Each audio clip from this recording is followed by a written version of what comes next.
don't want to lie, but you just made the coolest thing ever inside of Cinema 4D, and now you want to render it, alright? You need to render before you can plaster that bad boy all over the interwebs to get those sick likes, right? So what we're going to be doing today is showing you how you'll be rendering for this class, make some render presets so it'll be nice and seamless as you're rendering projects that I assign to you throughout the class. All right, so let's go ahead and navigate to our render settings window, and we can bring up the render settings by clicking this little clapper icon with the gear. Here are our render settings, and I'm just going to cover what you need to know to render for this class out of all the settings that are here. So first we'll start with output. This is where you set your width and height, your frame rate, and your range, like your animation render range, okay? So we have all these nice little presets here that you can choose from, but for this class, we're only either going to render out at 720p or 1080p, okay? So the lowest quality is this right here, the width and height. And if you wanted to render out at 1080p, which is, higher quality, and I actually recommend that you render out at the highest quality, what we can do is use this lock ratio, and that locks in that 16:9 default ratio that we have here, and I can just change this to 1920, and that'll update the height for me, keeping that 16:9 ratio. All right, so next up is resolution, and you typically never have to touch this unless you end up doing some like print work for magazines or something like that, and then you might want to change the resolution to like 300. But for digital, for the web, we're just going to keep this at 72. You're not going to need to touch it for this course, okay? So just leave that be. Next up is frame rate, and just like with After Effects, you want to make sure that your project frame rate matches your render frame rate because they're not kind of linked as you think they would. So let me just show you how you can navigate to your project frames per second here. So in our attributes menu, there's this mode drop down. We just need to go to project and then go to frames per second. So we have a different frames per second than we do in the frame rate. And by default, it's actually set up to 30 and 30. But if I change this to say 15, that's not going to update our frame rate in our render settings. So we need to make sure we change that. One piece of advice is to have a good idea of what you want to animate at. So if you're working on something super cartoony, and you want that little staggered kind of look, make sure you decide that before you lay down any keyframes, because watch what happens as I, change the frames per second. The timeline's gonna conform to whatever frame rate you have. And if you've been animating at 30 frames per second and you bring this down to 15, some of your keyframes might get kind of messed up. So have a good idea of what you're gonna be animating at, change that in the frames per second project setting, and just make sure you update whatever your project settings are to your render settings. All right, so I'm just going to leave that at 30, and typically rendering at 30 is going to be fine for this class. And next we have our frame range, and since right now we're just going to be rendering out a still, this current frame is totally fine. So I can, for a still image without any animation, no matter where you drag the playhead here in the timeline, it's going to be exactly the same. So you can see this is updating with the wherever my playhead is, and this is fine. All right, so next up is the save. So we need to save this somewhere. This is where we name our saved file and determine where we want to save it to. All right, so what we'll do is click this little button with the three dots, and you can see I already have a folder here set up with ramen. And what I'll do is just name this ramen and name it still, because this will be a still image. And then next we can choose what image format we want to use. All right, so we have a whole bunch here.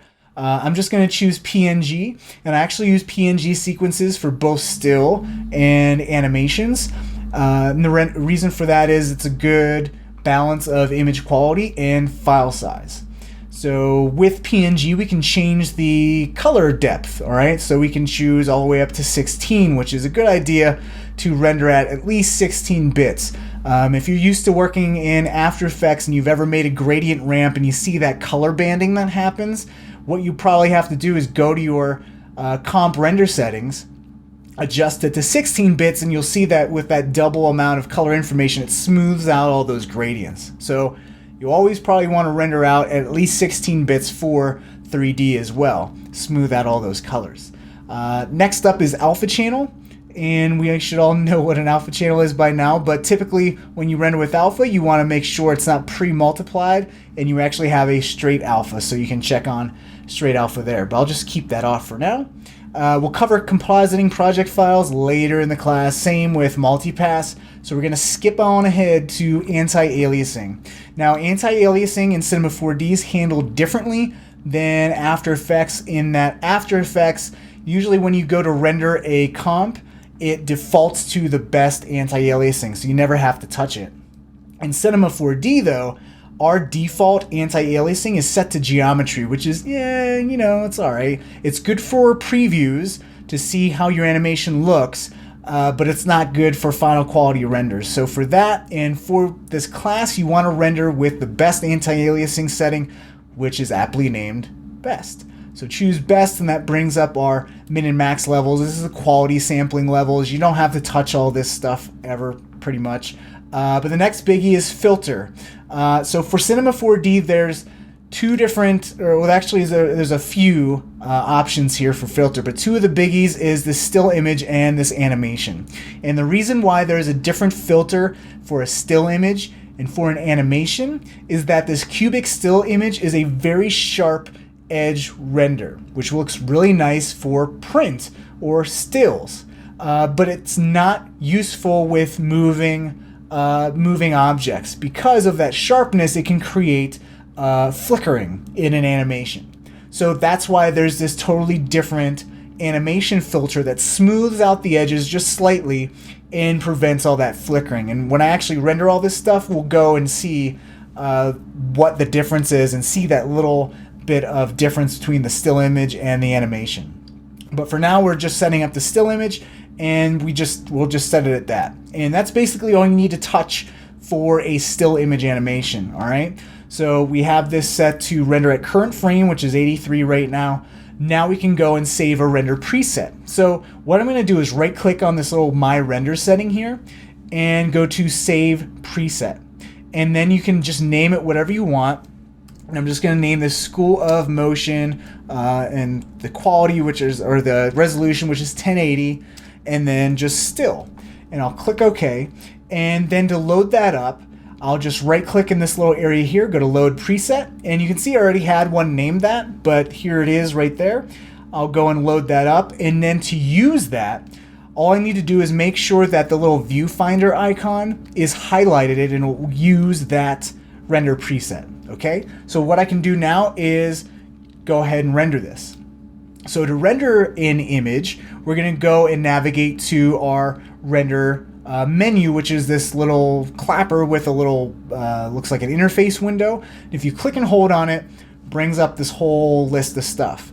And what we're going to be needing is this render to picture viewer. And you might be asking yourself, what is a picture viewer, and why isn't this just render? Why isn't this just render to computer? So basically, the picture viewer is the conduit where you can view your rendered image as it's being saved to your computer. So kind of like watching your comp view in After Effects as you're seeing the animation kind of render by, okay? So I'm just going to click Render to Picture Viewer, and I already rendered this image before, so I'm just going to say yes to write it over. And you'll see, boom, there is our still image. Now, this is our really nice and handy picture viewer. We can use this navigator to zoom in and kind of get some nice details in there. We can also go and check how long that render time was for that frame. We can check out what frame that number that was, and then the resolution. All right, so a lot of information that is readily available inside of the picture viewer. So let's just go ahead and let's go back to my render setting here, and let's set this up for animation. Okay, so I have a full 90-second animation in here. We want to render all of those frames. So for animation, I'm going to go to, instead of current frame, I'm going to go to all frames. So that'll render our entire length of our timeline, which is default set to 90. The frame rate's fine. We can save this as something different. So Ramen Anim for animation. And I'm going to keep this at PNG. And the reason for that is rendering's a little bit different from After Effects. Typically, when you hit that big shiny render button in After Effects, you've already done all your compositing. You got your render looking exactly as you want, and you're rendering out that final file, or hopefully final file, and sending that to the client, right? That's the finished product. In Cinema 4D, though, typically you're not quite done yet, right? You're rendering out a raw 3D animation. You always want to bring that into After Effects or some compositing app and at least do some color correction, okay? I want you to get used to doing a little bit of post work. Never just send off a raw rendered image from Cinema 4D, okay? So that's why it's useful for rendering PNGs, is because say you render out your full 90 frames and you see the animation or something looks screwy, or I screwed up something from frames 20 to 40, okay? So then you go and you'd render out you'd change this to manual and manually render out frames 20 to 40, okay? And what that would do is, since you rendered out individual images, an image sequence, what it'll do when you render out your 20 to frame 40 is it's going to write over all those other frames. So then once you're in After Effects, all you need to do is right click on that image sequence and just reload, and it'll update.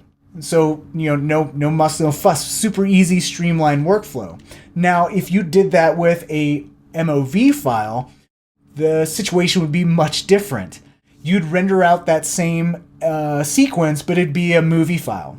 Then what you need to do is import that movie file into After Effects and then manually line up that little segment of that movie to where you need to match it up to the existing, the older render, okay? So a lot more work, a lot more grunt work doing it that way. So that's why you should always render out PNGs, whether it's a still or an animation, all right? That's my spiel. So next, we changed the save name. Next is that filter, okay? Because this is an animation. We don't want flickering, so we're going to use this Goss animation filter. Aptly named animation for animation, still for still. And that's basically it. So now we can go ahead and with this, we're making all these changes to this My Render setting here. So I'm just going to right click on My Render setting, go to Save Preset, and this will be School of Motion 1080, and this will be Anim for animation. And then I'll hit OK. And then we'll just right click and load that up. And again, you can see I already had one saved, so I'll just load that up. And again, to use it, we need to make sure we're clicking on and making sure that Viewfinder is highlighted on that render preset. Okay, so now we're ready to render. I'll close out of this render settings window and go to render to picture viewer. And again, I already rendered this before too, so I'll just write over. And now you'll see that instead of just a still, we're actually seeing the buckets, the little render buckets doing their thing. And you can see how long it's taking for each frame. And as long as we're on this little orange film strip thing, it's actually going to show us each frame as it's rendering. If I click off and say, want to look at frame 8, and just kind of drag the playhead here, I can see how this looks. And I'm like, all right, that's looking pretty good. But to get back to seeing each of those rendered images as they happen, you need to just click on, and this is really fast render, so it's kind of like whack-a-mole. You need to click on, you need to click on the image that has the little orange film strip on there. So now you can actually see this as this is rendering, okay?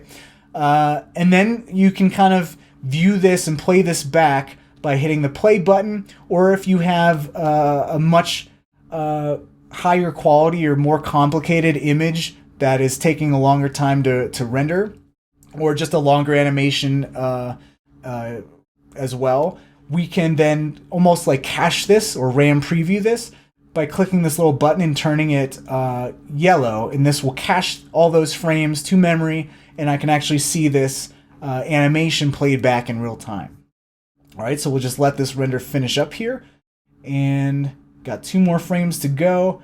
There's our frame 90. All right, so we can click this button and cache all those frames, And once it's done, it'll change from that yellow to this little green with the play.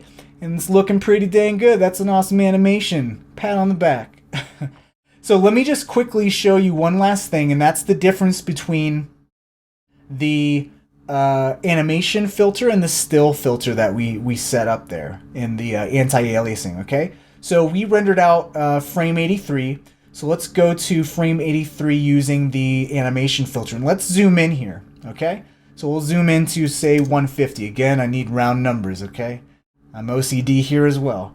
And what we're going to do is go up to our still 83 using the still filter. Now watch how that kind of sharpens it a bit. Let me do that one more time. So this is the animation filter. See how everything's kind of blurred a little bit? The edges are blurred. And then the still. So that's kind of the difference of those two different filters there. One's good for animation, one's good for stills. Use each one accordingly, okay? So that's how you render out of Cinema 4D, and we'll be using these render settings that we saved, those render presets, throughout the class. So this is going to save you a lot of time from manually having to change everything. But that's basically it. Easy stuff, right? All right, so now you're ready to render for this class. So render away, plaster all of your images on the social medias, and happy rendering.